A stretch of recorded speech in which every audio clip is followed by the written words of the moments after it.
గౌతమీపుత్ర శాతకర్ణి బిరుదులు జాగ్రత్తగా వినాలి అభ్యర్థులు.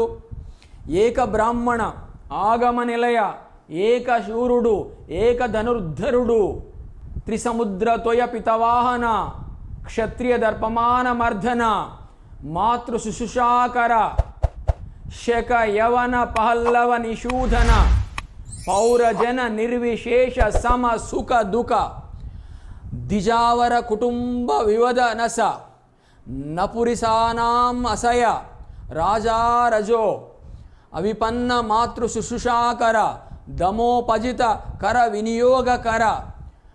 అదేవిధంగా చాతుర్వర్ణ వినివర్తిత శంకరస్య బెనకటక స్వామి ఏకాకి యశస్య అకుశం. అదేవిధంగా శాతవాహన వంశ యశ కుల యశ ప్రతిష్టాకర.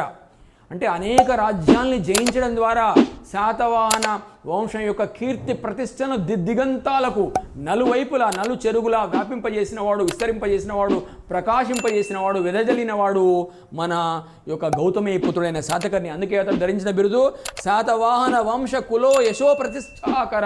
యూపీఎస్సీ సివిల్స్ పరీక్షలు రాసే అభ్యర్థులు, అదేవిధంగా గ్రూప్ 1 గ్రూప్ 2 పరీక్షలకు ప్రిపేర్ అవుతున్న అభ్యర్థులు, ఎస్ఐఎఫ్ పోలీస్ పరీక్షలు రాసే అభ్యర్థులు తప్పకుండా శాతవాహన సామ్రాజ్యం ఫుల్ వీడియోను చూడండి.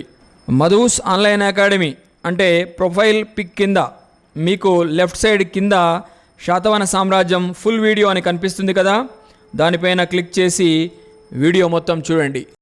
For more videos subscribe to our YouTube channel Madhu's online academy.